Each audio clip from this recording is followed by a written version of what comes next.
Hello friends, இன்றைக்கி Thursday. Week days முடிய இன்னும் ஒரு நாள் இருக்குதுன்னு நினைக்கும் பொழுது கொஞ்சம் லேசியாக ஃபீல் ஆச்சு. இன்னும் ஒரு நாள் இருக்கான்னு சொல்லிட்டு நேற்று நைட்டே என்னுடைய ட்ரெஸ்ஸையும் பாப்பா ட்ரெஸ்ஸையும் எடுத்து வச்சுட்டு காலையில் வெங்காயம் தக்காளி எடுத்து வச்சுட்டேன். அரைச்ச மாவை பார்த்தா நல்லா புளிச்சிட்டு இருந்துச்சு. ஒரு சைடில் டீக்காக பாலையும் ஒரு சைடில் முட்டை வேக வச்சுட்டு யூஸ் பண்ண வேண்டிய பாத்திரத்தை வாஷ் பண்ணிட்டேன்.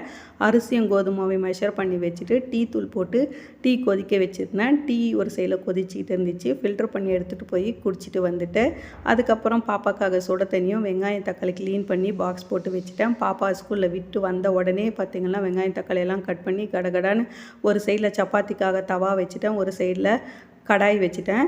கடாயில் எண்ணெய் ஊற்றி கடுகு வெங்காயம் பெருங்காயத்தூள் போட்டேன். ஒரு சைடில் சப்பாத்தி வெந்துக்கிட்டு இருந்துச்சு. ஒன்று ஒன்றா உருட்டி போட்டு அதுக்குள்ளே வெங்காயம் தீஞ்சிடுச்சு. தக்காளி போட்டு மசாலா போட்டு முட்டை உடச்சி ஊற்றி புஜ்ஜி பண்ணிட்டேன். அதுக்கப்புறம் ஃபைனலாக புஜ்ஜியும் பண்ணிட்டேன். சப்பாத்தியும் பேக் பண்ணி என் ஹஸ்பண்ட் ஆஃபீஸ் கிளம்பிட்டேன்.